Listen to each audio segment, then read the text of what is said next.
Howdy folks, I'm Kurt Crux, crossly crossing crowded crossroads. I'm Amber. And here are more crowded crossroads for us to cross. It was a bad idea because now, much like Frogger, I have to figure out how to restart with a new life.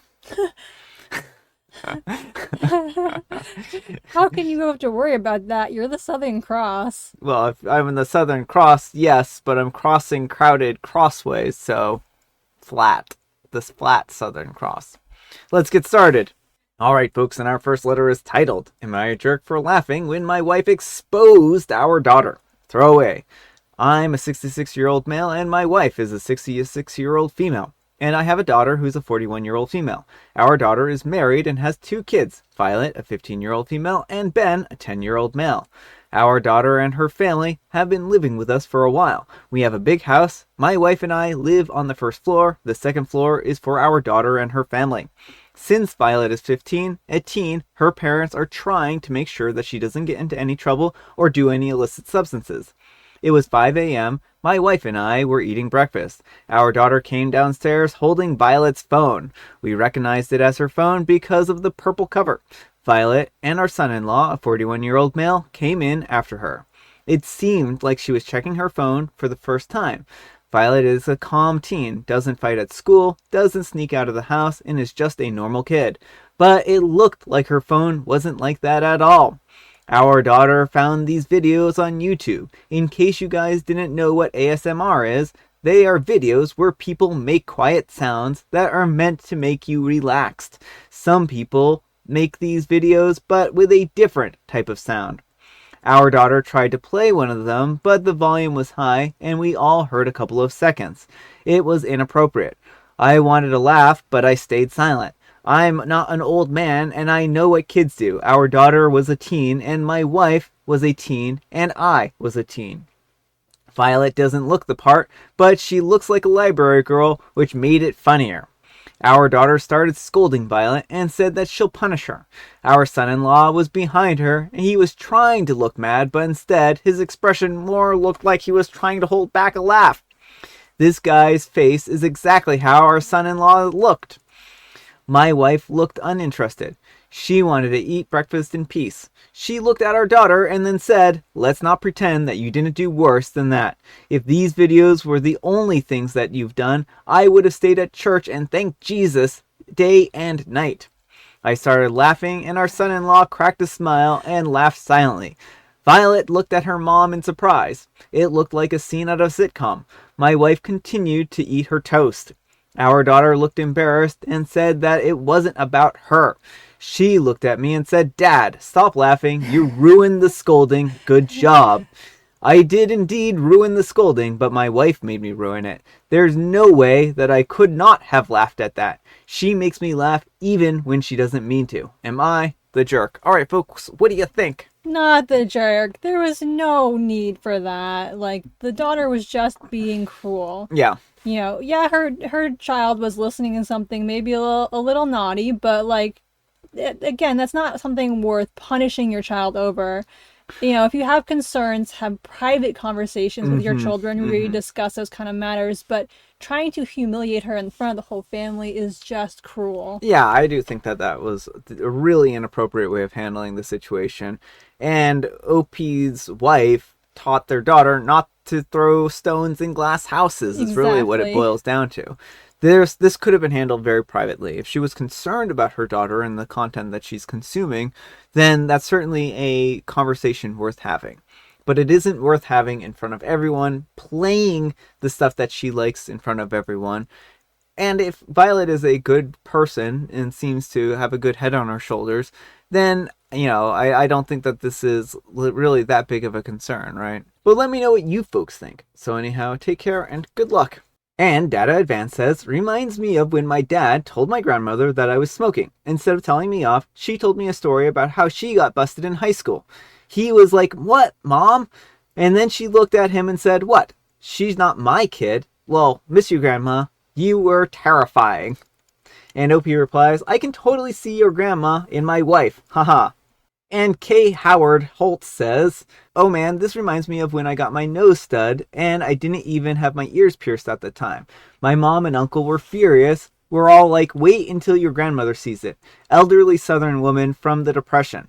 When I showed it to the grandmother, she looked closer and then declared it was adorable and wanted to know what else I could wear. She ended up buying me a little gold nose ring for my nose. I love that. And Grob the Smollett says, wholesome grandma in a very different way than mom expected. Alright folks, and our next letter is titled, Am I a Jerk for Enjoying My Retirement While Hubby Still Works? I'm a 52-year-old female and I have worked at the same employer for 29 years and will be eligible to collect a pension in a year after 30 years of service.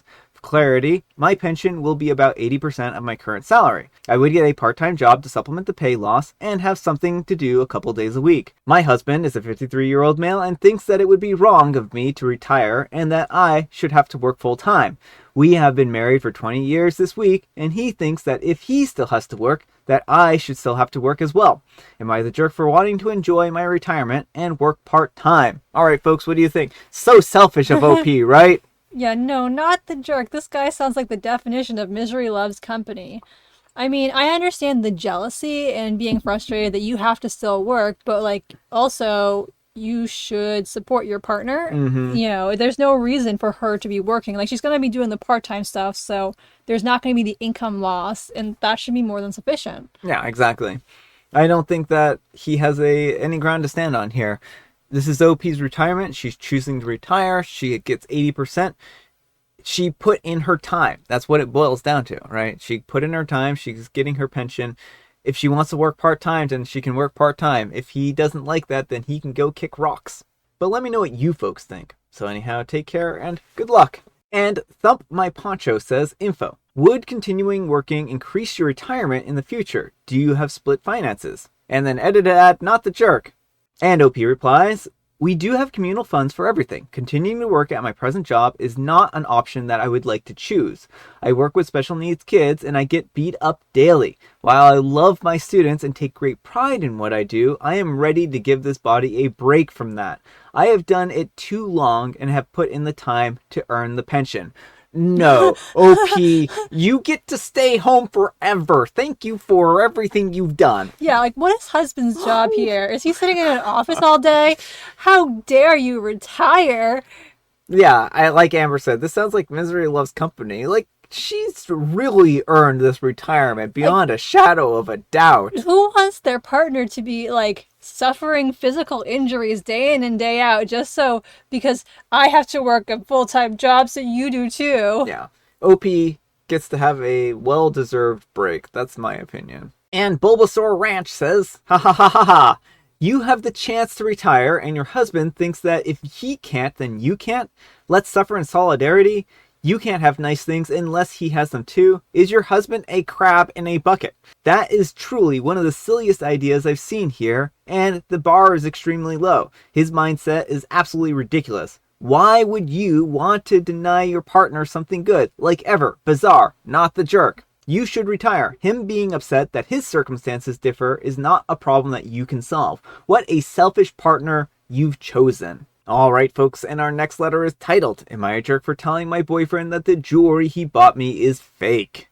This happened on Valentine's Day and has still been on my mind. I'm a 32-year-old female and my boyfriend is a 36-year-old male, and we have been together for 7 years. We have a very good relationship, but he has not proposed. We both have decent jobs and we both have a house together, cars together, and we raise our kids together. A couple of holidays he has bought me jewelry. It has always been thoughtful and things that I have wanted and liked that he remembered from a conversation. But let me tell you also that I'm a jeweler for a big jewelry company. I get very good discount on jewelry that would apply to him shopping for me. It's not hard for me to see when something is fake as I inspect it and I fix other people's jewelry all day long. The first time I didn't say anything, I assumed that he probably got swindled and I still wore it. The second time I didn't say anything again, and again still wore it. Now Valentine's Day he got me something that I've been looking for a long time. I was excited. I couldn't help but be disappointed when I realized that it was fake as well. I felt an urge to ask him how much he paid for it. I was thinking that he was getting ripped off from some company over and over, or does he think that I won't notice? I said something, But the way I said it, I still feel bad about it. I said, you know it's fake, right? Like all the other jewelry you got me? I could see that he looked sad when I said that, and I tried to smooth the situation over and explain that these rare gems cost a lot of money. If this is less than $500, it's most likely going to be a fake. I don't want you to get ripped off. He said no, he didn't pay that much for it. Part of me was relieved, and another part kind of was upset that he didn't research at all. I don't want him spending that much money for me on Valentine's Day, but I also don't want to wear fake jewelry when I work with jewelry experts, as I'm a jewelry expert myself. This isn't a big deal or an ongoing fight or anything like that. There's not a bunch of drama that's tied to this, but did I prevent him from wanting to buy me jewelry in the future? Should I have just kept quiet? Am I the jerk? All right, folks, what do you think? No, I don't think that Opie's a jerk here. There might not be anyone who's a jerk here if he really knows nothing about jewelry. And it's probably better that he learns sooner than later that what he's buying isn't real. It sounds like potentially he doesn't have any idea. He thought he was getting a good deal. And since Opie didn't say anything, he probably assumed, oh, this place I'm buying from is legit. And yeah, I mean, I think that OP kind of set themselves up a little bit with the first jewelry piece that he bought. And it could have... it's a touchy situation, right? Yeah. It's one of those things where if you say something, then like it might be hurtful in the moment but he might also be genuinely shocked and, surprised that it was fake. And so I think that OP is in a bit of a difficult position knowing what they know, right? And it doesn't seem like he did this out of malice or anything. So I agree. I don't think anyone's really in the wrong here, but I think that OP probably should have said something a little sooner and enjoyed the jewelry piece, wore it and stuff like that and said, I really love this jewelry piece, but I do want you to know that these aren't real gems or something like that, right? And, being like, I wear it, I enjoy it, but it's not real. So if you are buying this with the intention of thinking that this is real, it's not. But let me know what you folks think. So anyhow, take care and good luck. And Retilfon says, info, what do you mean when you say fake? Do you mean something like he says, here's a diamond ring, but it's not diamond? Or that he gets you a piece that's meant to look more expensive, but he is actually claiming that it is more expensive an item? And OP replies, it was supposed to be Tahitian pearls, but it was plastic beads. I mean, that's a pretty stark difference, right? Yeah. Like, if you're expecting pearls and you're getting plastic beads, he really does need to know that those aren't real pearls, right? Yeah. All right, folks, it is tea time. Grab your beverages of choice. I've got some tea right here. And Amber, she has a joke. What did the early morning risers say about the day they met? They said, good morning. It was love at first light. Oh, it was love at first light. That makes a lot of sense. That does make a lot of sense. And I have Earl Grey. All right, folks, that's all the time we have for today. Thank you so much for watching. Happy Spectacular Saturday. Amber, we need some kind of moral advice and or guidance, and please have it an old adage. Those who live in glass houses shouldn't throw stones. That's right, folks. Thanks so much for watching, and we'll see you all tomorrow. Bye. My husband is a 35-year-old male. That's a bit of a age gap.